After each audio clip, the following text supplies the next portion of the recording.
Welcome to another movie plot and enjoy the memories. It begins in the small American fishing village of Noyo a few days before their annual salmon festival. Jim and his brother Tommy Hill have a conversation on the docks revealing that the fish numbers have dropped due to a new cannery being built in town.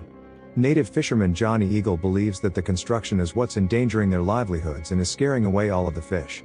While others like Hank Slattery are all for the increase in sales it'll bring to the town and suggest that the disappearing fish are due to something else.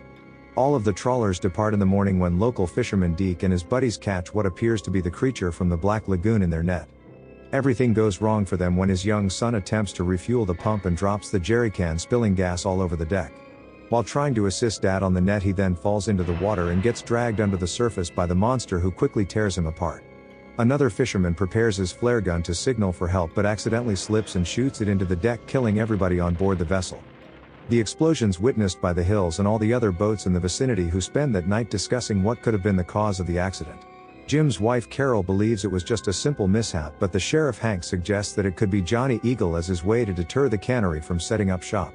Just then the Hills' young son startled by something at the window, so Jim sends out his dog Baron to scare away whatever it might be. Unfortunately for the dog, it's the sea monster, and the two go to battle where Baron puts up one hell of a fight but is ultimately defeated. When Carol notices him missing in the morning, she and Jim follow a trail of semen juice all the way to the shoreline where poor Baron's dismembered on the beach. Slattery and his boys arrive at the dock with a single day's worth of beers, only to discover that their own watchdogs have also been torn to shreds.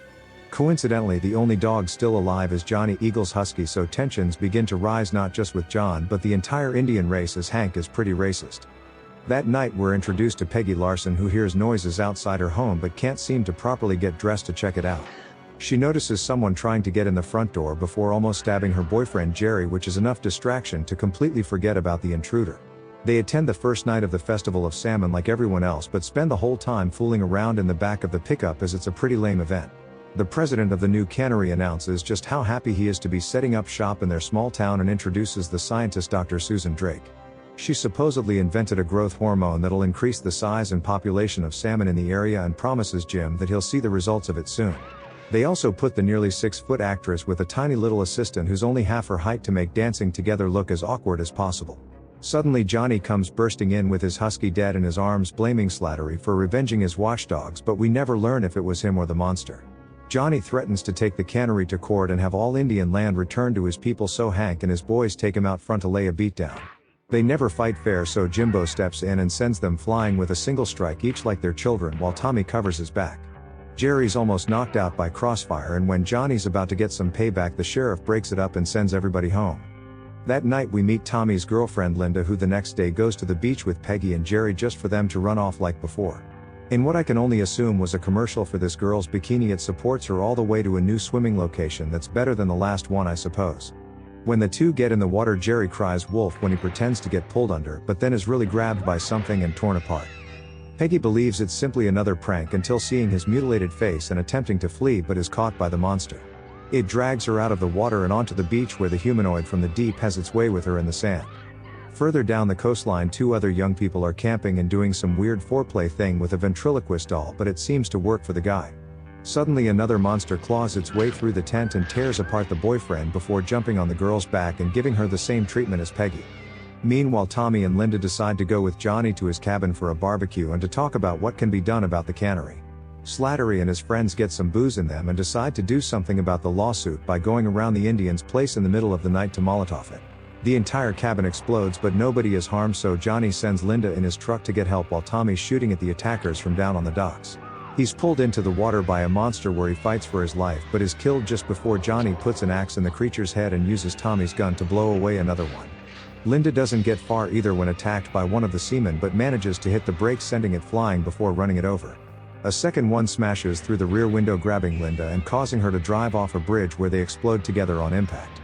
When Johnny brings the body of Tommy back to town, it gets the angry brother Jim invested in the monsters more than ever, and he wants to go hunt them down.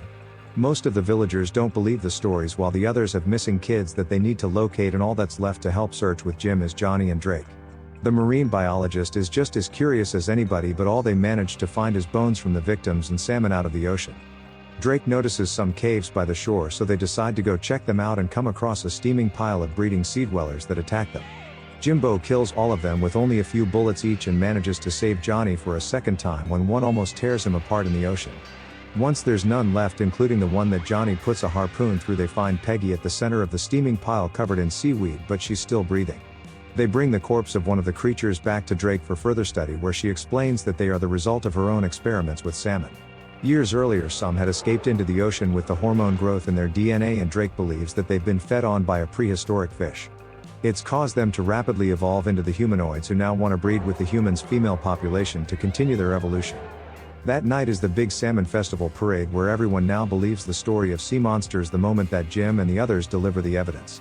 The townspeople don't have any time to process what Dr. Drake's telling them when the humanoids show up and begin attacking everyone. They slaughter the male population while trying to drag the women away into the ocean or just impregnating them right there on land. As a result, many of the previously divided people band together to fight the monsters, including Slattery and Johnny, when the racist saves a little girl from a monster. It then almost kills Hank, but Johnny saves him in return, and we hear nothing out of him about the Indians for the rest of the movie. Last year's Miss Salmon winner gets attacked, but she deserves to win the title a second year running when she fights the creature off, only losing her top in the process. Jim devises a plan where he and Drake take a boat out onto the water and begin to pour gasoline onto the surface to burn the humanoids onto land. The longer the fishmen remain out of the water, they grow weaker, and a mob of townsfolk go around beating the creatures all to death. Jim drops Drake off on the dock where she's almost violated by a humanoid, but Johnny saves her while Jim returns to his own property down the coast. His wife Carol's there alone with their child, having not attended the festival, and is set upon by a horny fish man that tries to break in. When it enters the house, she defends herself with a bottle of drain cleaner and then stabs the creature to death, as they really don't take much to kill. Hearing footsteps approaching, she takes another swing, but it's just Jimbo who catches the blade and comforts his traumatized wife. The next morning, the couple returns to see the aftermath of the festival, where everything seems about ready to return to normal, I guess. Jim asks the sheriff if Dr. Drake survived the attack, to which he says she's fine and just returned to her laboratory.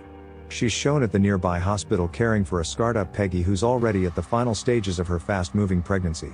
All of a sudden, Peggy begins to violently give birth, and a humanoid offspring bursts from her stomach. And the movie ends.